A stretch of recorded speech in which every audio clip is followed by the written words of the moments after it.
Good evening, everyone.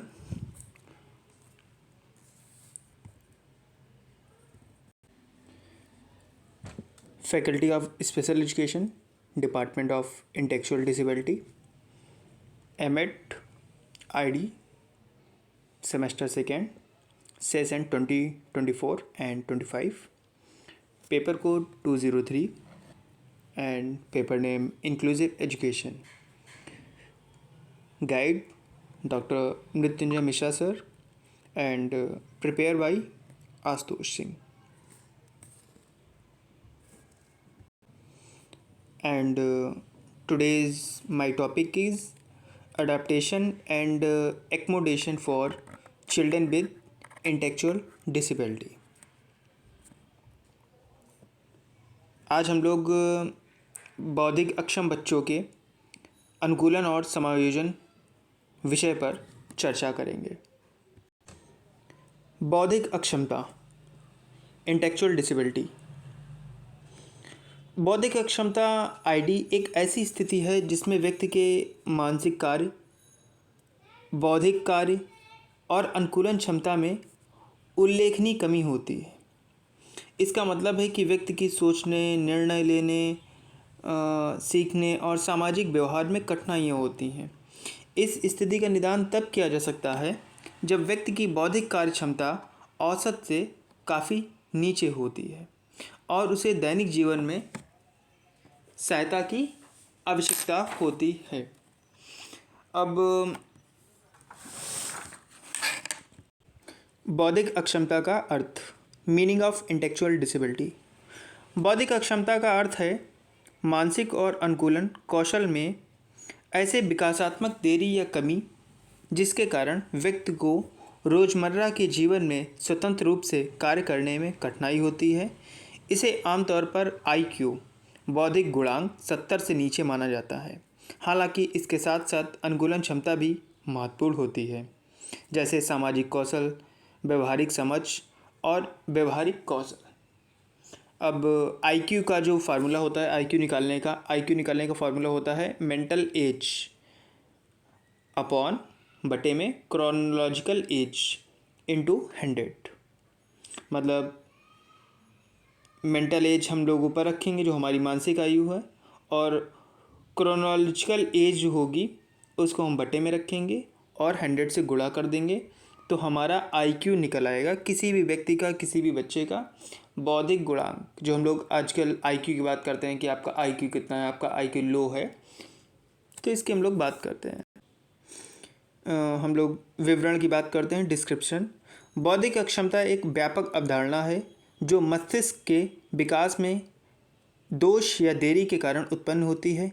इस स्थिति में प्रभावित व्यक्ति को सीखने, समझने और समस्याओं को हल करने में कठिनाई होती है। इसके प्रकार हल्के, माइल्ड, मध्यम, मॉडरेट, गंभीर, सीवियर और अत्यंत गंभीर, प्रोफाउंड हो सकते हैं, जो व्यक्ति की सहायता और देखभाल की आवश्यकता को निर्धारित करते हैं।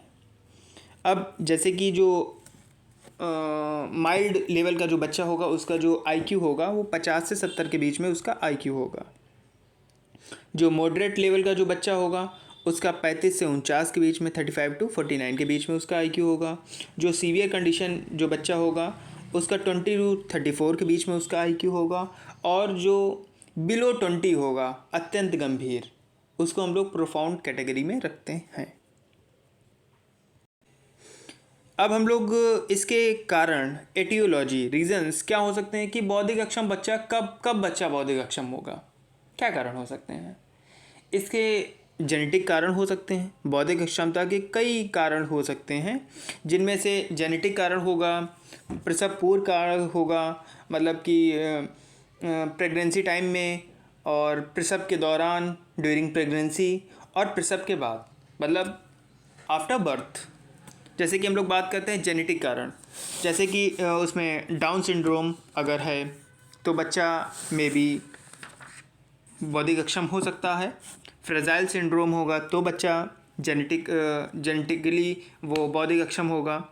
अब प्रसव पूर्व कारक की हम लोग बात करते हैं। अब जैसे कि मदर ड्यूरिंग प्रेगनेंसी अगर मदर ने अल्कोहल लिया है, नशीली दवाएं खाई हैं, या कुपोषण का शिकार हुई है, या उसको उसी टाइम बाई चांस चोट लगी हो या गिरी हो, तो इन सब रीजंस को हम लोग प्रसव पूर्व कारक में रखते हैं। अब बात आती है प्रसव के दौरान जटिलताएं। प्रसव के दौरान जटिलताएं क्या हो सकती हैं कि मोस्टली जागरूकता की कमी होने के कारण हम लोग कभी कभी अच्छे हॉस्पिटल्स में, या पैसे की कमी होने के कारण में अच्छे अच्छे हॉस्पिटल्स में नहीं जा पाते हैं। हम लोग छोटे से हॉस्पिटल में जाते हैं तो वहाँ पे अच्छे डॉक्टर्स नहीं होते हैं। और मे बी आपने देखा होगा कि जहाँ पे ये हम लोग को मोस्ट प्रोबेबली यही करना चाहिए कि जहाँ पे अगर मदर का इलाज जहाँ से भी चल रहा है, जहाँ से भी उसकी मेडिसिन्स चल रही हैं, वहाँ पे आपने देखा होगा कि रेगुलरली वहाँ पे एक बच्चे का डॉक्टर जरूर होता है। किसी भी हॉस्पिटल में आपने देखा होगा। तो अगर बाई चांस वहाँ पे बच्चे को बाई चांस अगर बच्चे की कंडीशन बिगड़ती है तो तुरंत हम उस डॉक्टर को वहीं पर दिखा सकेंगे। अदरवाइज़ अगर बच्चे में ऑक्सीजन की कमी होगी तो वहीं पे उसको एडमिट कराया जा सकेगा। और समय से पहले जन्म, मतलब टाइम ड्यूरेशन के बिफोर ही अगर बच्चे का बर्थ हो जाता है तो भी इन सब प्रॉब्लम हो सकती हैं कि बच्चा बौद्धिक अक्षम हो। अब प्रसव के बाद के कारक। प्रसव के बाद के कारक क्या होंगे? शारीरिक आघात, मतलब कि बच्चे को सर में चोट लगी हो, एक्सीडेंट हुआ हो, संक्रमण अगर कोई हो गया हो, या गंभीर कुपोषण का शिकार हुआ हो। अब हम लोग बौद्धिक अक्षम बच्चों के लिए अनुकूलन और समायोजन, adaptation and adjustment for children with intellectual disability की बात करने वाले हैं। बौद्धिक अक्षमता वाले बच्चों को सीखने और विकास में कठिनाई होती है। उन्हें शिक्षा और समाज में शामिल होने के लिए विशेष सहायता और अनुकूलन की आवश्यकता होती है। अनुकूलन और समायोजन का अर्थ है उनकी आवश्यकताओं के अनुसार शिक्षण विधियों, सामग्री और वातावरण में बदलाव करना।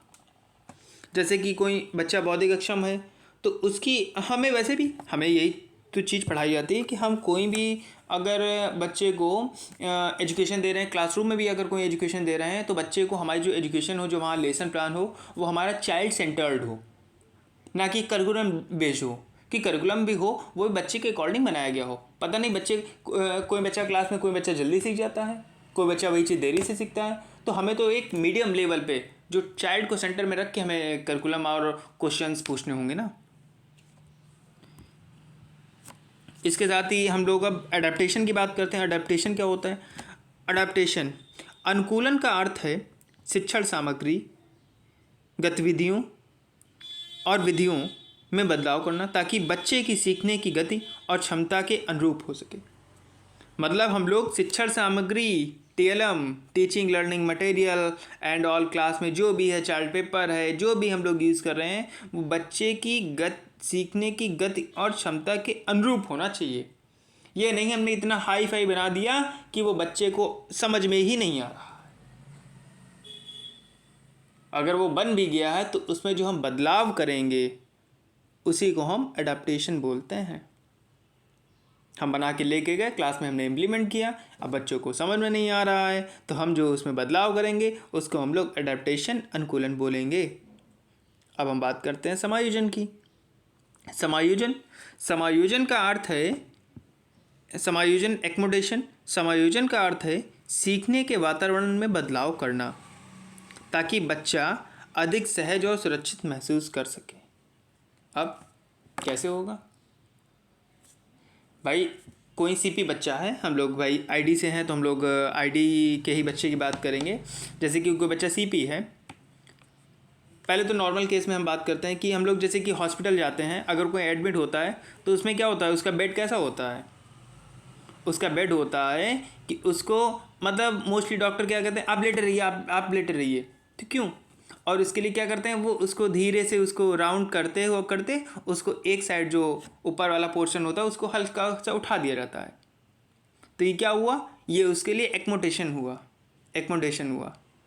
ये उसके लिए समायोजन हुआ। ठीक है। और ऐसे आईडी के फील्ड में अगर हम बात करें, सीपी बच्चा है तो सीपी बच्चे की आपने टेबल देखी होगी कि बच्चा जो टेबल और चेयर का यूज़ करता है, चाहे वो पढ़ाई कर रहा हो या अपना लंच कर रहा हो या डिनर कर रहा हो या ब्रेकफास्ट कर रहा हो, एंड सो मेनी ऑप्शंस। तो जब बच्चा वो करेगा तो उसकी चेयर और उसकी टेबल आपने देखी होंगी कि उसके हैंड कहाँ पे हों और कहाँ पे, सब पार्टिकुलर एक एक चीज़ व्यवस्थित, क्योंकि इसका कोऑर्डिनेशन नहीं होगा तो उसके लिए कैसे उसके पैर को कहाँ पे रखवाने हैं, कैसे क्या उसको करवाना है, कैसे उसके पैर को स्टिक से उसी में टाइट कर देना है कि वो हिले डुले ना और कोई दिक्कत, और वो ईज़िली अपना लंच कर सके।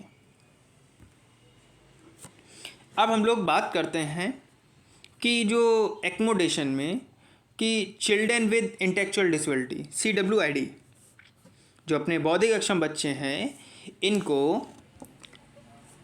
क्या क्या प्रॉब्लम्स हो सकती हैं।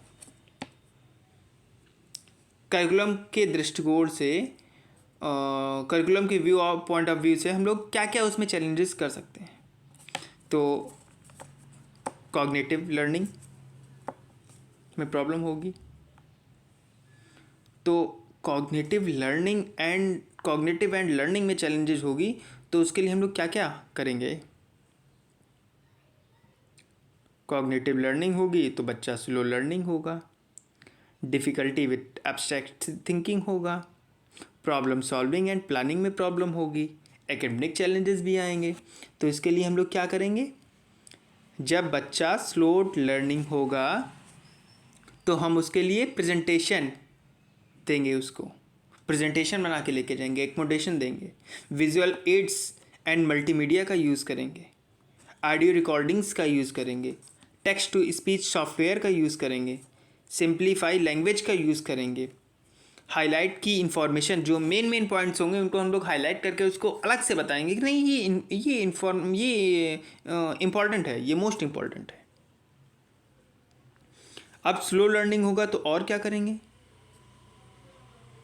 रिस्पॉन्डिंग एक्मोडेशन कर सकते हैं। बाकी बच्चों को 40 मिनट्स दिया टेस्ट देने के लिए, उसको हम लोग 10 मिनट्स 5 मिनट्स एक्स्ट्रा दे दिया, तो ये उसके लिए एक्मोडेशन हुआ नहीं हुआ।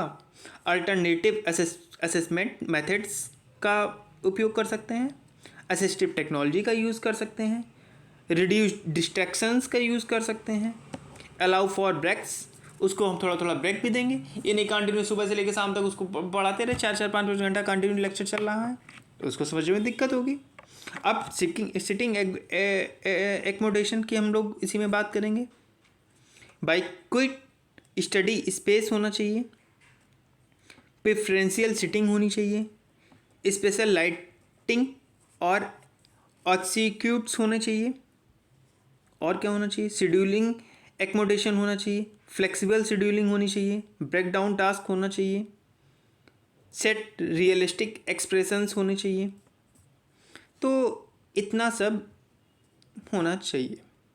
अब बात आती है डिफ़िकल्टी विद एब्स्ट्रैक्ट थिंकिंग में, इसमें ये एक प्रॉब्लम है।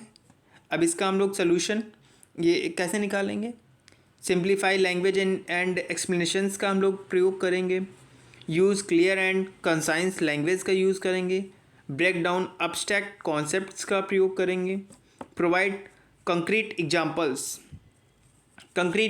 देंगे कि उनको अच्छे से समझ में आए, रिफ्रेज एंड रिपीट इन्फॉर्मेशन, कोई भी अगर इन्फॉर्मेशन होगी, किसी बच्चे को स्लो लर्निंग है, उसको समझने में दिक्कत हो रही है, कॉग्निटिव उसका वीक है एंड लर्निंग चैलेंजेस हैं उसके साथ में, तो उसको हम 1 से 2 या 2 से 3 बार तक अगर रिपीट करेंगे तो उसका प्रोसेसिंग स्लो है, उसे प्रोसेस होने में टाइम लगता है IT बच्चे में, तो आराम से वो समझ पाएगा।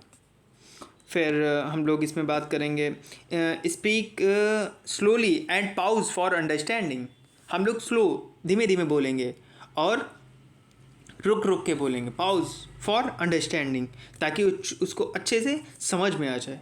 यूटिलाइज विजुअल एड्स का प्रयोग करेंगे, यूज़ डायग्राम्स एंड ग्राफ्स का यूज़ करेंगे, एम्प्लॉय रियल लाइफ ऑब्जेक्ट और मॉडल्स, हम लोग उसको रियल लाइफ से कनेक्ट करेंगे एंड मॉडल्स का यूज़ करेंगे, क्रिएट विजुअल ऑर्गेनाइजर्स का यूज़ करेंगे, इनकरेज एक्टिव पार्टिसिपेशन, और क्या कर सकते हैं, इनकरेज एक्टिव पार्टिसिपेशन का यूज़ करेंगे एंड इंगेजमेंट, उस बच्चे से हम लोग आस्क ओपन एंडेड क्वेश्चंस हम लोग पूछेंगे, प्रमोट डिस्कशंस एंड डिबेट्स, उसको हम लोग डिस्कशंस में, चर्चा में और वाद विवाद प्रतियोगिताएं ऑर्गेनाइज करवाएंगे, उसको हम लोग उसमें पार्टिसिपेट करने के लिए इनकरेज करेंगे ताकि बच्चा उसमें पार्टिसिपेट करे, कुछ बोले।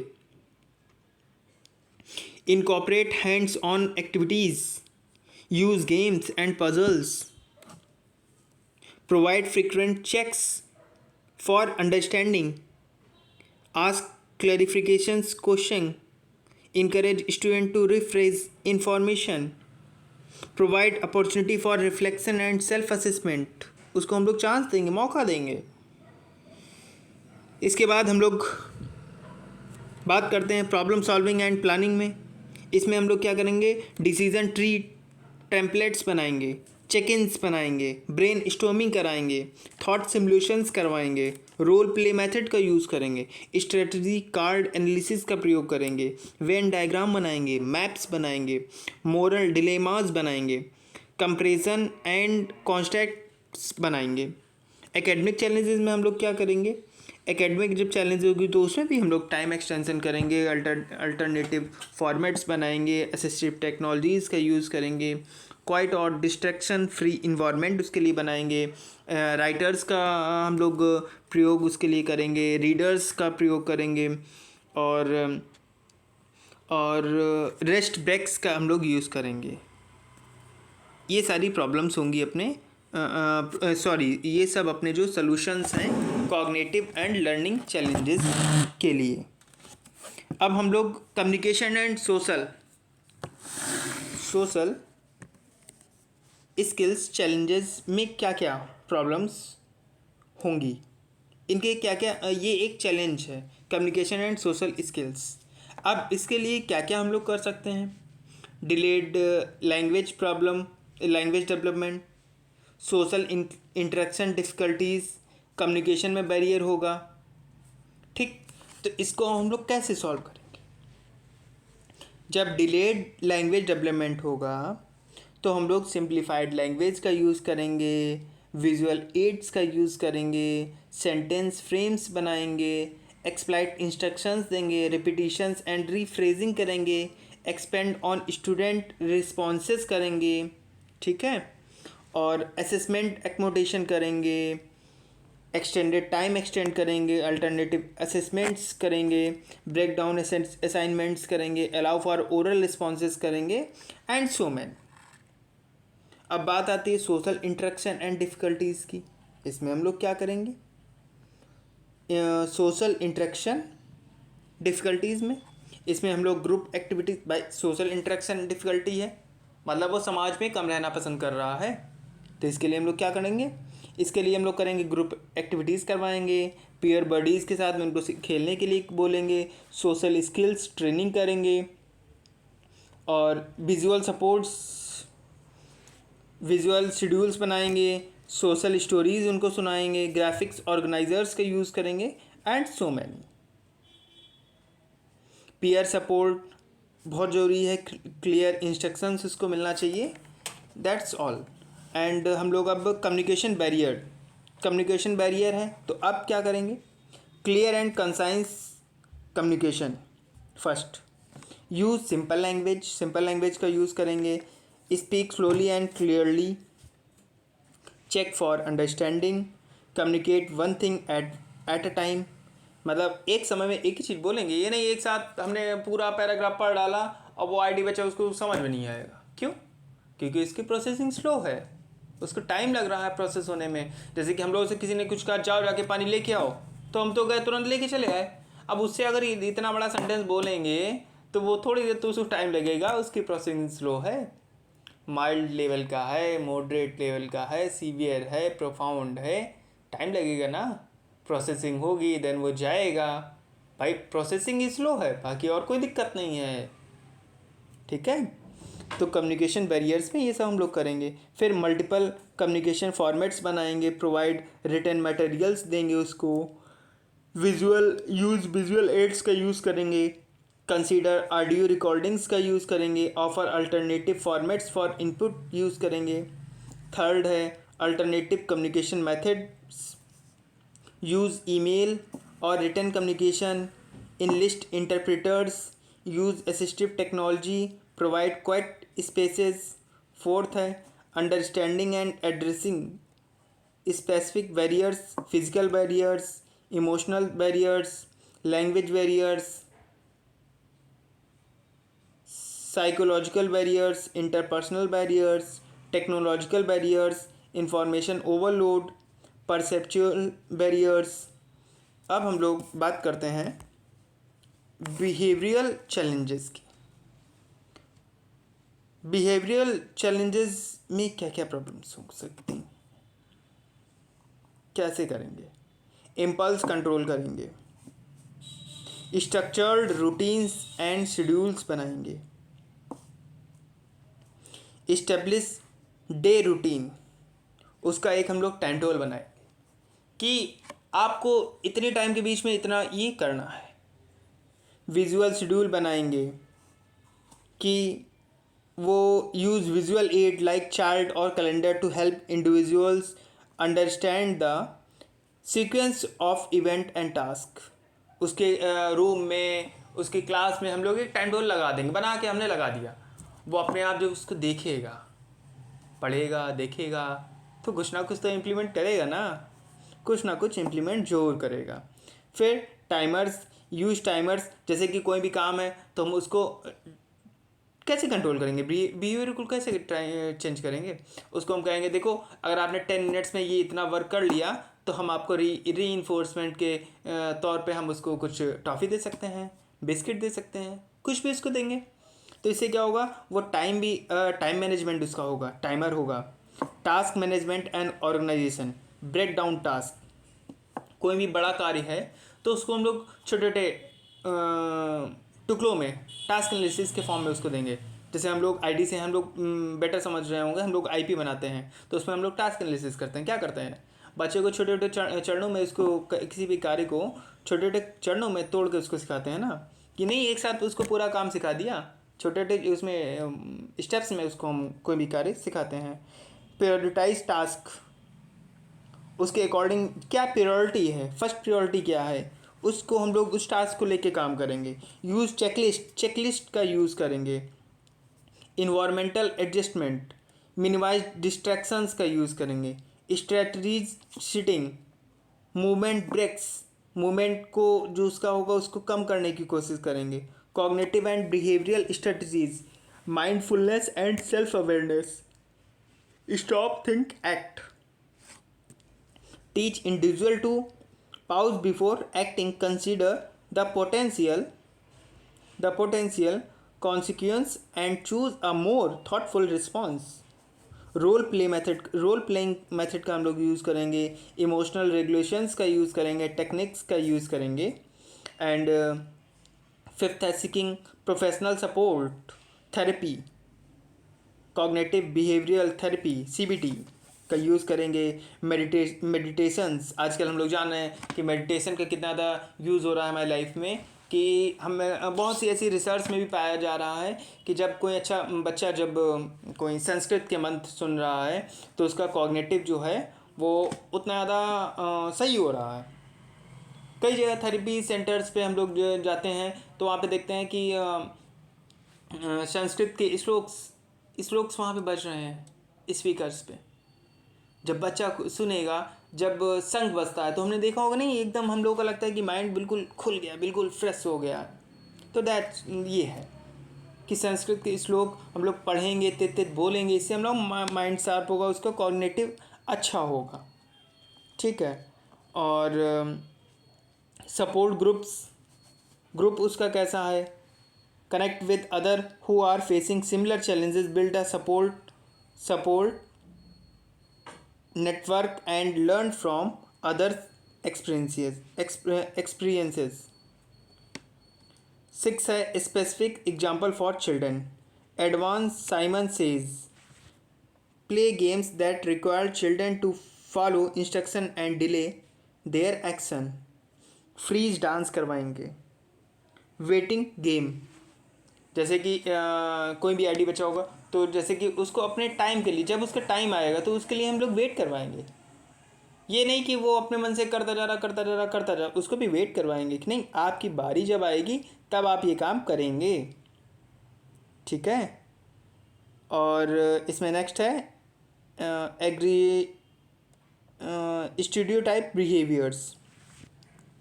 स्टीरियोटाइप बिहेवियर्स में हम लोग क्या करेंगे, environment enrichment, simulating environment, sensory input, behavioural strategy, positive enforcement, self monitoring, protective measures, intervention, behavioural therapy उसको दिलवाएंगे, मेडिटेशन करवाएंगे, मैंने ऑलरेडी बताया हुआ है, information important consideration, individualised approach, collaboration, patience and consistency, systematic challenge. Next है systematic challenges. इसमें क्या होगा, इसमें stigma and discrimination, individual action, educate your self and others, challenge misconceptions, use inclusive language, normalize mental health treatment, empower yourself, seek support, speak out against stigma, be aware of your attitudes and behavior, focus on the positive, include everyone, get treatment, don't isolate yourself, don't equate yourself with your illness। Second है इसमें organisational actions, implement anti stigma policies, provide training, promote mental health awareness, advocate for change, ensure reasonable accommodation, promote social inclusion, work with mental health services, collaborate। Next है be open to feedback, use social marketing techniques, promote direct social contact, address misinformation, be conscious for language, encourage equality, limited access to services. अब बात आती है transition to adulthood. Next है transition to adulthood. ये transition and adulthood important इसलिए हो जाता है क्योंकि हम जब किसी एक जगह से दूसरी जगह जाते हैं तो हमें उस माहौल में ढलने में थोड़ा बहुत समय लगता है। जैसे कि ट्रांजिशन टू एडल्टहुड की अगर हम ट्रांजिशन की बात करते हैं पहले, कि जब हम पहले अपने घर से आए थे तो क्या हमारे घर से फिर बार बार फ़ोन आया ना कि बेटा सुबह का लंच हुआ, दोपहर का लंच हुआ, सुबह का ब्रेकफास्ट हुआ, दोपहर का लंच हुआ, शाम की चाय हुई, रात का डिनर हुआ। स्टार्टिंग ये होता है, दिन में 3-3 4-4 बार फ़ोन आते थे। अब क्या है, 2-3 दिन हो जाते हैं, बात नहीं होती। ये क्या है, शुरुआत में हम किसी माहौल में ढल रहे थे ना, तो हमको वो उस माहौल में ढलने के लिए हमारे पेरेंट्स जो थे वो सपोर्ट कर रहे थे। तो सेम हियर है transition to adulthood. Education and training, transition planning करेंगे, स्टडी स्किल्स बनाएंगे, एकोमोडेशन फॉर असेसमेंट करेंगे, सेल्फ एडवोकेसी स्किल्स करेंगे, मेंटरशिप करेंगे। सेकंड है एम्प्लॉयमेंट कैरियर एक्सप्लोरेशन करेंगे, वर्क रेडीनेस प्रोग्राम्स होगा, इंटर्नशिप एंड मेंटरशिप प्रोग्राम करवाएंगे, जॉब एकोमोडेशन कराएंगे। सेकंड है इंडिपेंडेंट लिविंग करेंगे, लाइफ स्किल्स ट्रेनिंग करेंगे, सपोर्टेड लिविंग ऑप्शंस करेंगे, फाइनेंशियल लिटरेसी करेंगे, ट्रांसपोर्टेशंस करेंगे। फोर्थ है mental health and wellbeing, access to mental health services करेंगे, सोशल स्किल्स ट्रेनिंग करेंगे, पीयर सपोर्ट ग्रुप्स करेंगे, advocacy and support, family involvement होना चाहिए, ट्रांजिशन स्पेशलिस्ट्स होने चाहिए, एडवोकेसी नेटवर्क्स होना चाहिए। Thank you. एंड मेरा आज का टॉपिक यहीं पे कंप्लीट हुआ। एंड आप लोग इसको सपोर्ट दें। Thank you so much.